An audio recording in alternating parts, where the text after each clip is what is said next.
What is going on, everyone, and welcome to another special video for Black Desert. So today I wanted to go over a topic that I thought was interesting, and it's more catered towards new players, but I would love to hear feedback from all of you veterans as well, because for all of us veterans who do this regularly, it may sound pretty obvious, but obviously new players would need some help. So yeah, today what I wanted to talk about was grind buffs and how to do things more efficiently. So as we know, Black Desert is a lot of grinding. No one really likes to hear that. It's hard to explain that to new players who are interested in the game, and that's like not really a thing they want to hear. But if you are into it, some people unironically enjoy grinding circles and going for that rare item that they're going for. And I wanted to teach people what I do and what is efficient. So when you first start out, you're probably thinking, okay, so you just go do circles over and over, which essentially, yes. But here are some things, at least 10 tips that I can give you guys on how to improve your grind, and just overall how to make it more tolerable. So I know a lot of people that can only do like maybe 30 minutes to an hour a day, and then they get bored of it. So myself included to an extent. Like some days I'm just not feeling it. Some days I can go for like 8 hours or something. Very rarely these days anymore, to be honest. But yeah, so obviously if you're doing things more efficiently, it'll be more fun. And like when you start seeing progression and how you go about like improving things, it might be more fun. And some things that I have noticed people, whether I watch other streamers or just newer players like my friends, when I just watch them go about doing things and they're just missing a lot of buffs and whatnot, that's what I wanted to talk about today. So the number one spot, it doesn't really matter where you're grinding. These are all just general tips on how to go about just improving in general. So no matter where you're grinding, number one would be learning your rotation. And that's important because if you are skipping out on certain packs of mobs, obviously your overall trash loot is going to be lower. It's going to be less efficient. And some grind spots have like various enemies that can drop special items. So for example, if you're going for potion pieces, the compass, the archaeologist map, like the merchant ring, those have very specific enemies that drop like high value items. Nowadays, I think they're making it a little bit easier in terms of like pity pieces, but overall, there are certain things that are more prioritized than others. But either way, learning your rotation is important. Knowing what skill to use at what pack and all that stuff, it just makes things go a lot smoother. And yeah, experiment with different rotations as well. Some might be better for your class, some might be better for other classes. That is something that I've always struggled with throughout time. And like when you see certain videos, they're just like, I make X amount of trash at this spot. Yeah, that's probably good for them and their class. But like if you are not a Zoom Zerker, then it might not be the best. So you never know. Try different things, experiment. It's always good. And that's number one I would recommend to you guys. Number two, we're going to talk about food buffs and what everything you should go about is. So back in the day, I'm just going to give you some little stories for this. I'll put like timestamps and everything as well. So back in the day, people would do various other like food buffs, like these things, for example. Nowadays, most people just use cron meals because that's less like all in one kind of thing. So back in the day, people would use these kind of buffs, and they would essentially be the cron meals, but like you have to pop 3 of them to get the same effect.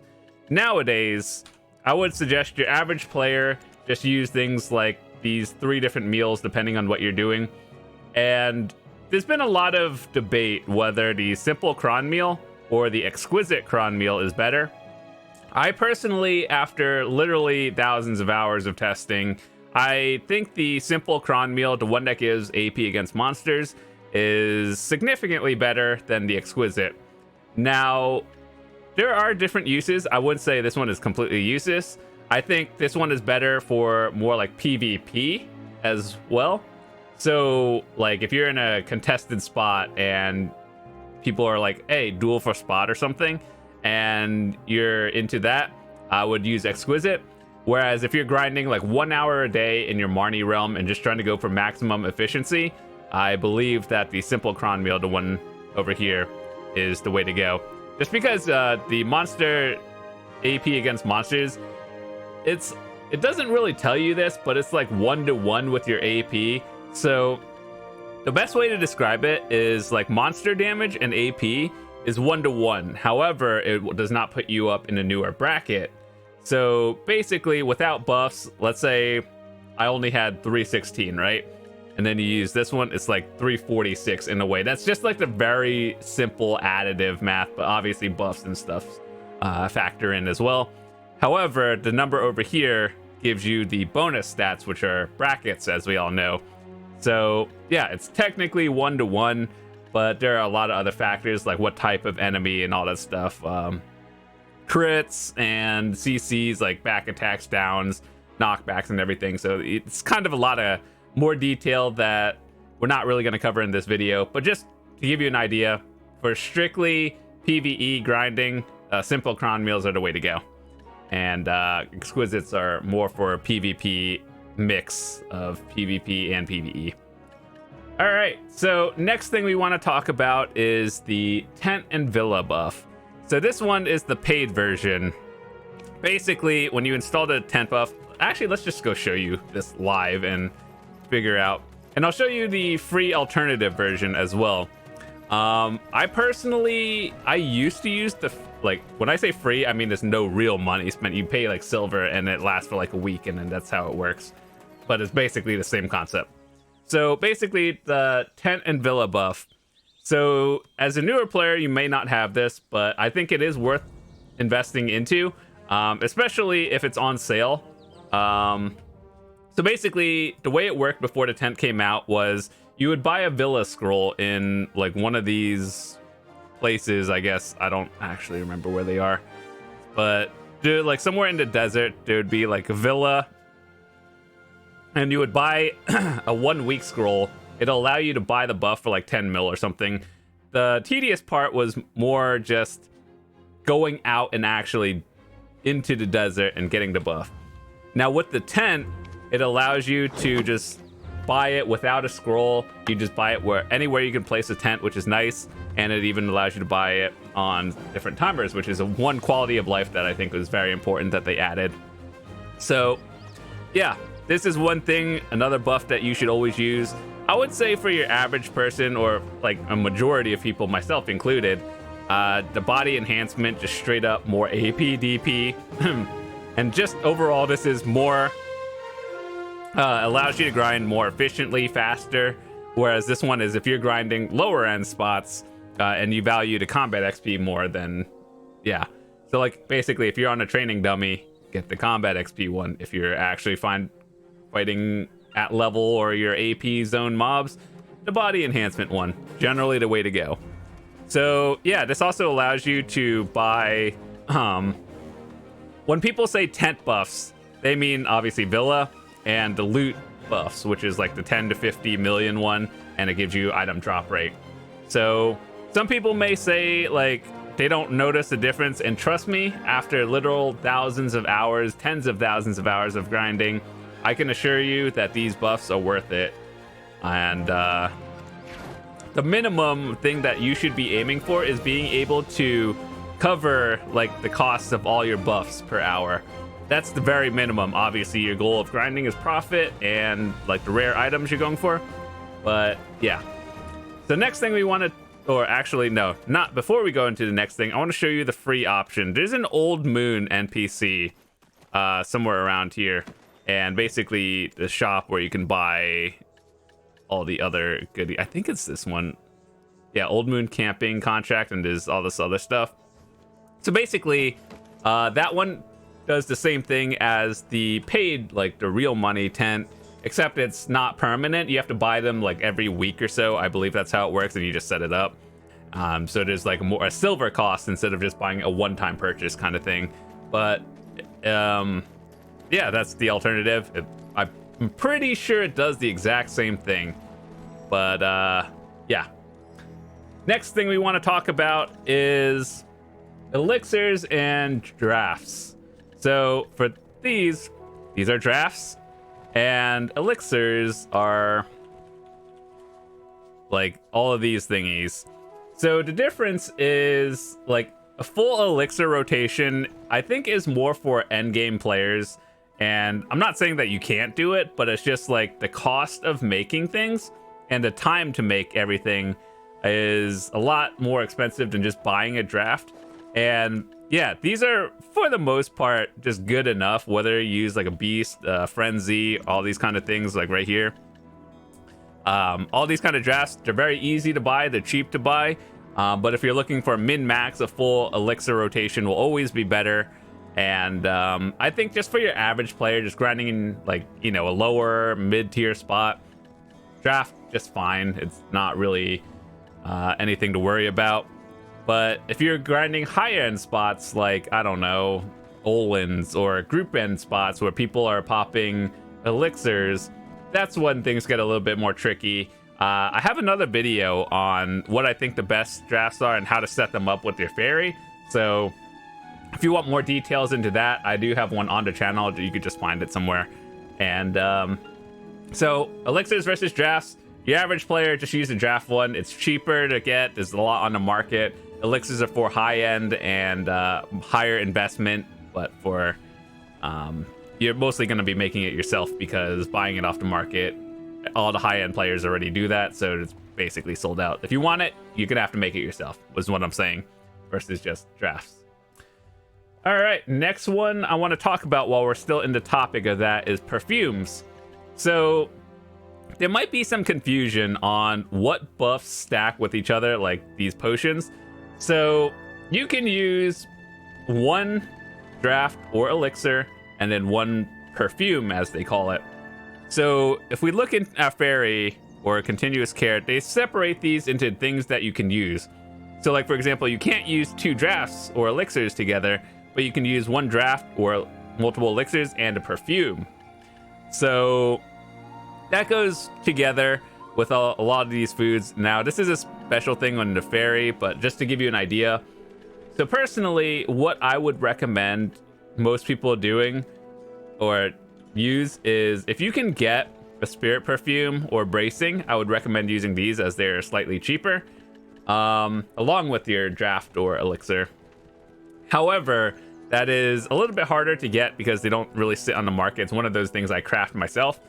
But this is generally one of them. The Perfume of Courage is one that I would think that your average person can get more freely, and you know, just it's on the market sometimes. It is a little bit more expensive to pop every like 20 minutes. However, the AP buff is pretty nice, and so just like if you want to grind faster, you use a perfume with it. So I think the Perfume of Courage is a very solid option. I do use it as well. It is kind of expensive, so just like, I guess it depends when or what server you're on. Like if you look at the prices, sometimes it goes like super cheap when an event happens, and then sometimes it just goes maximum because there's no events. So either way, these are craftable, but it's kind of tricky to the point where it depends where you're grinding. If you make a lot of silver an hour, which most spots do, consider adding a perfume to your rotation, and I think you'll do fine. So another thing that we want to talk about is event house buffs and church buffs. Now, these are a little bit extra, but I think they are worth investing into. It's an option. So house buffs are these things, like, you know, when there's events and they give you just random, like, you could actually buy them too, I believe. I'd actually have no idea what they're under. Are these like I think they're in like, if you do hunting, you get heads and like taxidermy stuff. But either way, there are things you could buy off the market and they give them from events. So like, for example, I just know like these things. You put them in your house, and then they give you a special bonus. I think there's one for begs. There's like AP, DP, crit, health, and all that stuff. But yeah, if you don't want to pay for it, just know that events happen, and then you can get them. You put it in your house, and then you just kind of get it. So yeah, these kind of things, right? That's cool. And then they have a current durability, and then they just give them out. Life skillers, you get something too. Every anniversary, they give like a fat cake buff, and then that's really nice. So yeah, that's that. That's another thing. House buffs. It's kind of a pain to keep up for multiple hours because you have to run back and rebuff. But yeah, that's an option as well. Me out of my house. All right. So church buffs. In every town, they have this going on as well.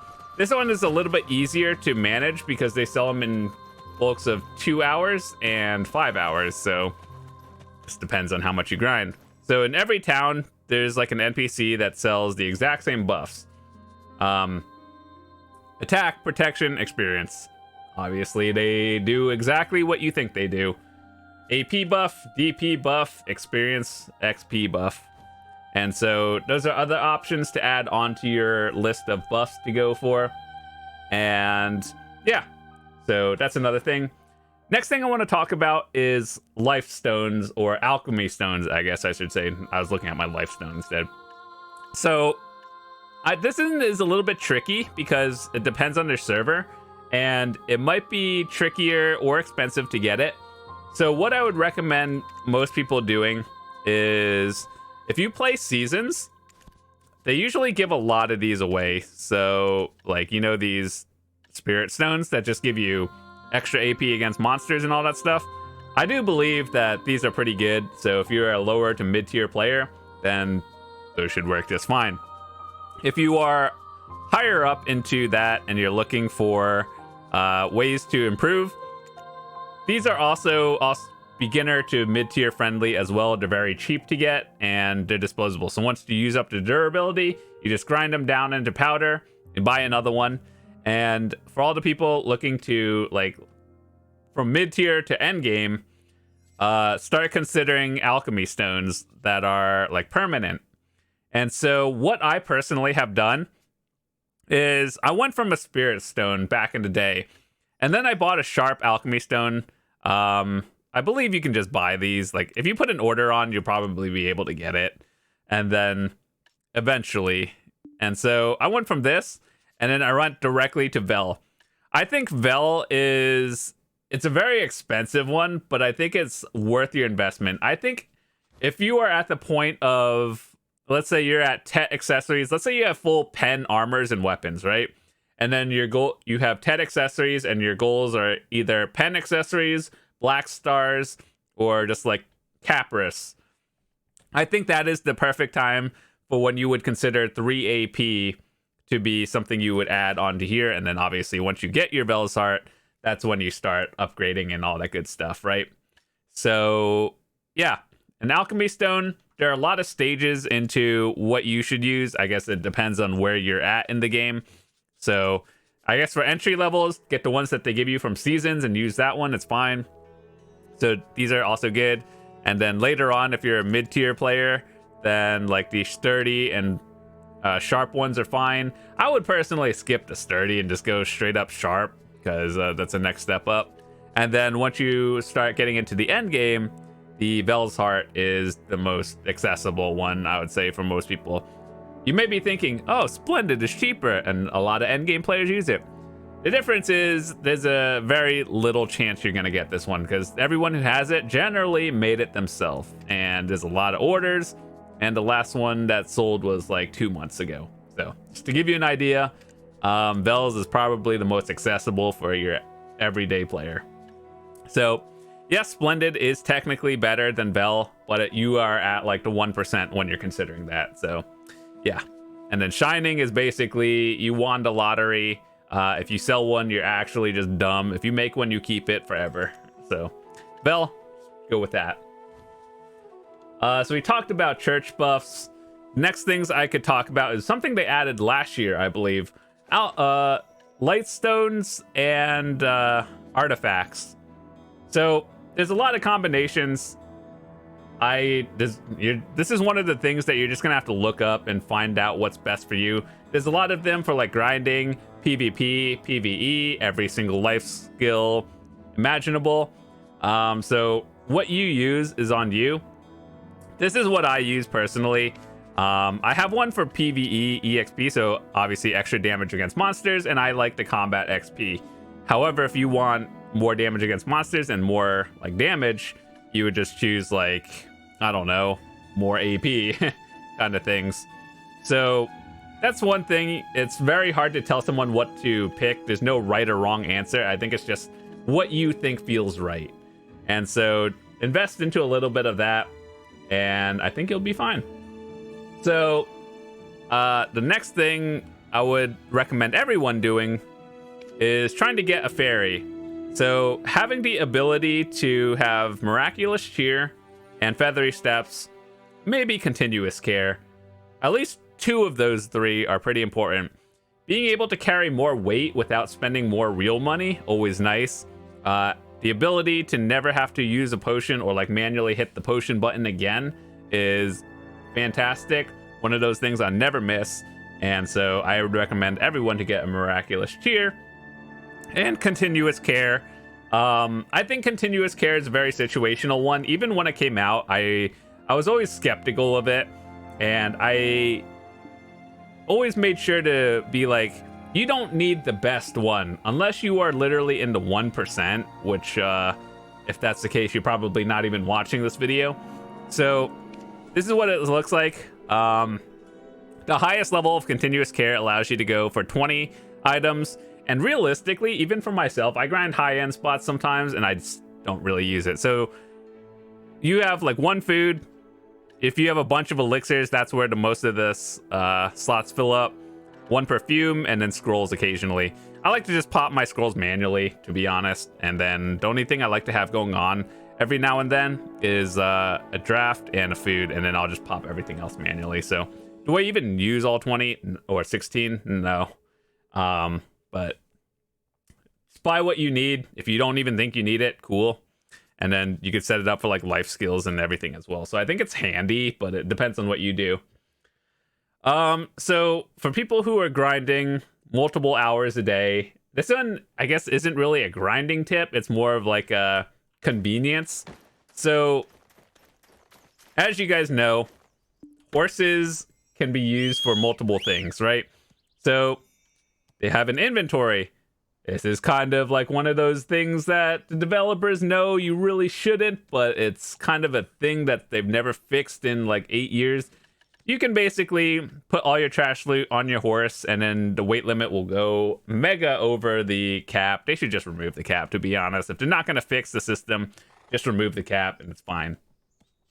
So basically, people put their trash loot on their horse so they can grind like double, like whatever it is. That's called horse stacking. And of course, if you have horse gear like this one, I personally have the wind one because it gives an extra set of AP. So that's another buff you can add. So like the way it works is you do that, and then suddenly we have a wind's roar, which is another 5 AP, and that is obtained by just having the Krogdalo set. I would say that these are more of like end game pieces for your horse. Like, is 5 AP really going to make or break any grind spot? No, it's just nice to have kind of thing. So I think it's one of those things where if you have an extra bit of silver and you want to invest in horse gear for yourself, I think it's pretty nice. It might add some quality of life with like movement and stuff. So extra stats, always cool. But do I think you need it? No, it's more like just when do you think you need it? It's kind of like when people ask me, when is the right time to get one of the tier 9 dream horses? I'm just like, whenever you think you need it, to be honest, because there's always going to be gear upgrades you need. But do you ever find yourself like, oh, I moved from point A to B slower, should I invest in a horse? That's when you think you should get it. So yeah, that's me. And so yeah, I think that's all of the things I wanted to talk about. And obviously for the extra players, maids and stuff, I think they should just combine all of this into one thing, because the central market now and then the storage. So back in the day, there's like actual uses for it. Nowadays, if you completed the Magnus, you can just pull from any storage you want. And so I think they should just combine all of it into one, and like it would be fine. So yeah, that's about all the things I wanted to talk about. Hopefully you guys enjoyed it.